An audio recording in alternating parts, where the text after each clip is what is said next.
দীর্ঘদিন বৃষ্টি এবং ঠান্ডা থাকার কারণে কিন্তু দেখেন সৌদি আরবে গাছপালার কী অবস্থা।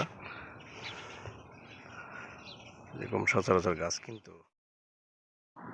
হ্যালো এভরিওয়ান, আসসালামু আলাইকুম রহমতুল্লাহ। আশা করছি আপনারা সবাই ভালো আছেন। আলহামদুলিল্লাহ, আল্লাহর রহমতে আমিও ভালো আছি। প্রায় এক সপ্তাহ পরে কিন্তু আজকে সৌদি আরবে আমরা যেই এরিয়াতে থাকি সেই এরিয়ায় আজকে একটু রোদের দেখা পেলাম।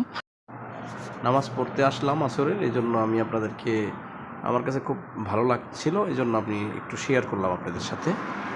আর সবাই অবশ্যই নামাজ পড়বেন।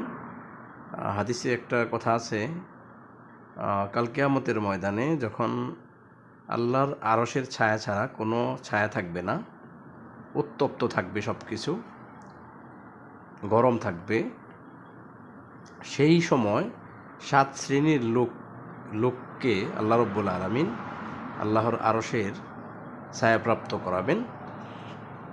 তার মধ্যে কিন্তু এক শ্রেণী আছে যাদের দিল মসজিদের সাথে লটকানো থাকে। যারা নামাজের সময় হলেই তারা মসজিদে যাওয়ার জন্য আগ্রহ প্রকাশ করে এবং মসজিদে যেতে তাদের ভালো লাগে।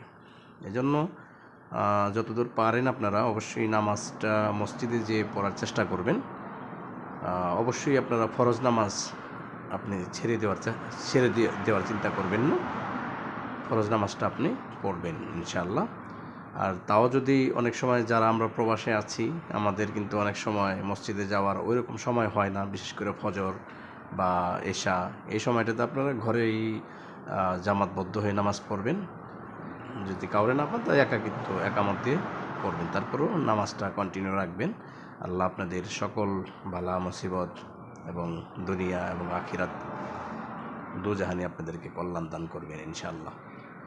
ওকে দর্শক, তো সবাই ভালো থাকবেন, সুস্থ থাকবেন। আর এখনও যারা আমার চ্যানেলটিকে সাবস্ক্রাইব করেন নাই তারা অবশ্যই চ্যানেলটিকে সাবস্ক্রাইব করে রাখবেন, যাতে করে পরবর্তী ভিডিও নোটিফিকেশন সবার আগে আপনার কাছে পৌঁছে যায়।